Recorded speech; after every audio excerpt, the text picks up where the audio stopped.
दिन बाद एक बड़ा सा विज्ञापन कवर पेज पर छपा था। और आप लोग तो प्रबुद्ध मीडिया के साथी हैं, आप जानते हैं कि कवर पेज कितना महंगा होता है। लेकिन ये कवर पेज का विज्ञापन छपा था जिस पर मोदी जी को मजबूत निर्णय, नोटबंदी जैसे मजबूत निर्णय को लेने के लिए साधुवाद किया गया था। पेटीएम ने छापा था। ये वही पेटीएम है जो नरेंद्र मोदी जी के ऊपर एक पिक्चर बनी है, थोड़ी घटिया सी पिक्चर थी, कोई बात नहीं।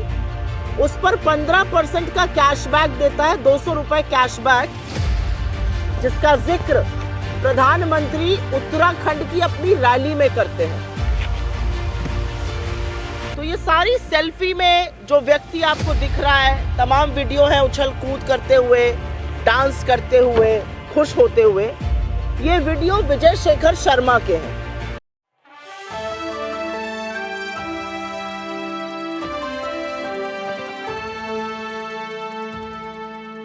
रफी,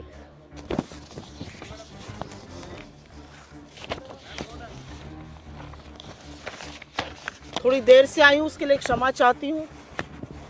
एक बहुत अहम मुद्दे पर आपसे चर्चा करनी है, लेकिन उसके पहले कुछ तस्वीरें साझा कर लेते हैं। एक ये सेल्फी देखिए, उसके बाद एक ये दूसरी सेल्फी देखिए,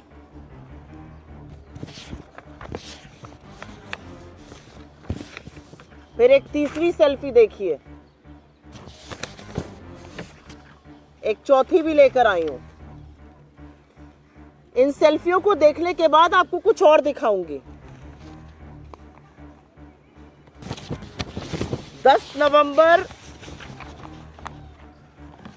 2016 को इस देश के तमाम अखबारों में, अगर आप थोड़ा जूम इन कर पाए तो फ्रंट पेज पर, कवर पेज पर 10 नवंबर 2016 नोटबंदी के 2 दिन बाद एक बड़ा सा विज्ञापन कवर पेज पर छपा था। और आप लोग तो प्रबुद्ध मीडिया के साथी हैं, आप जानते हैं कि कवर पेज कितना महंगा होता है। लेकिन ये कवर पेज का विज्ञापन छपा था जिस पर मोदी जी को मजबूत निर्णय, नोटबंदी जैसे मजबूत निर्णय को लेने के लिए साधुवाद किया गया था। पेटीएम ने छापा था। ये वही पेटीएम है जो नरेंद्र मोदी जी के ऊपर एक पिक्चर बनी है, थोड़ी घटिया सी पिक्चर थी, कोई बात नहीं। उस पर 15% का कैशबैक देता है, 200 रुपए कैशबैक, जिसका जिक्र प्रधानमंत्री उत्तराखंड की अपनी रैली में करते हैं। तो ये सारी सेल्फी में जो व्यक्ति आपको दिख रहा है, तमाम वीडियो है उछल कूद करते हुए, डांस करते हुए, खुश होते हुए। ये वीडियो विजय शेखर शर्मा के हैं, जो पेटीएम के सीईओ हैं, जो पेटीएम के संस्थापक हैं, फाउंडर हैं।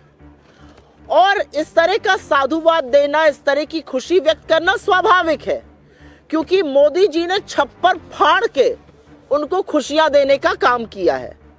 आप ये सोचिए कि जिस नोटबंदी ने अर्थव्यवस्था को अधिया दिया, जिस नोटबंदी ने हजारों लाखों एमएसएमईज बंद कर दिए, लोगों को बेरोजगार कर दिया, उस नोटबंदी को साल दर साल अपने लिए सबसे शुभ दिन मानने का काम करने वाले व्यक्ति विजय शेखर शर्मा हैं। उन्होंने अपनी कंपनी का आईपीओ भी 8 नवंबर को ही किया था, 2021 को।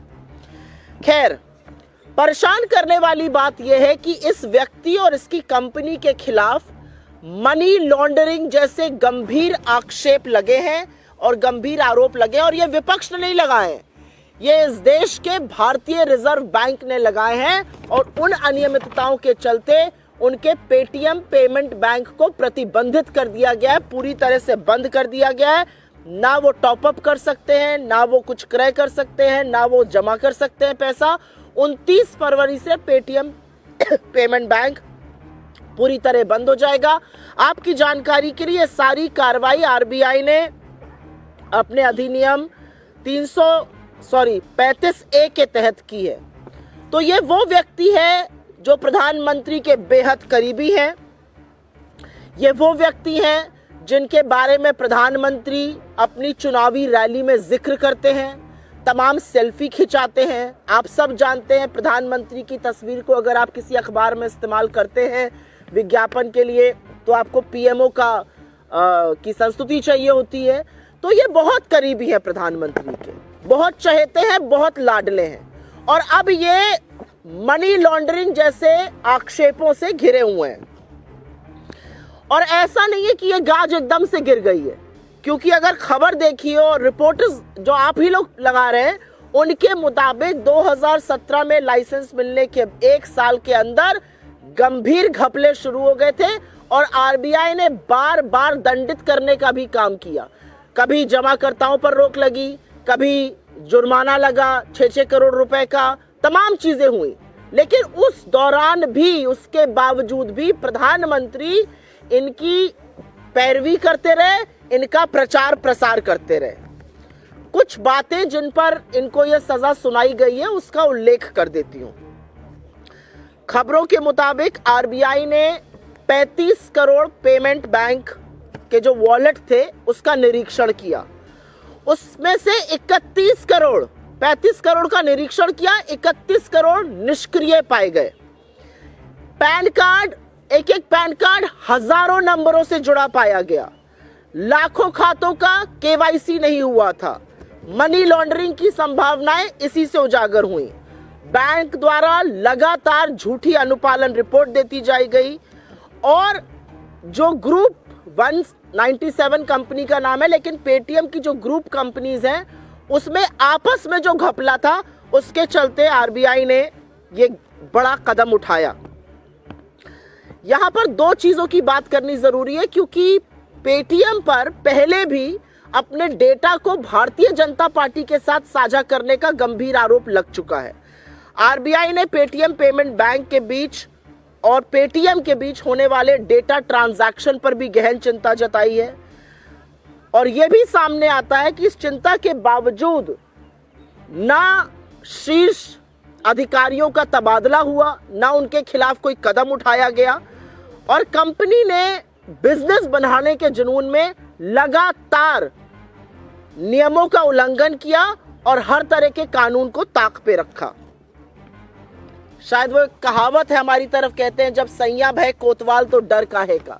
मोदी जी साथ में हैं, उनके साथ सेल्फी खींच रही हैं, वो प्रचार प्रसार आपका इलेक्शन रैली में कर रहे हैं, तो डरने की क्या बात है इन लोगों को। खैर, एक और चिंता जो आरबीआई ने जताई वो पेमेंट बैंक की शेयर होल्डिंग को लेकर है।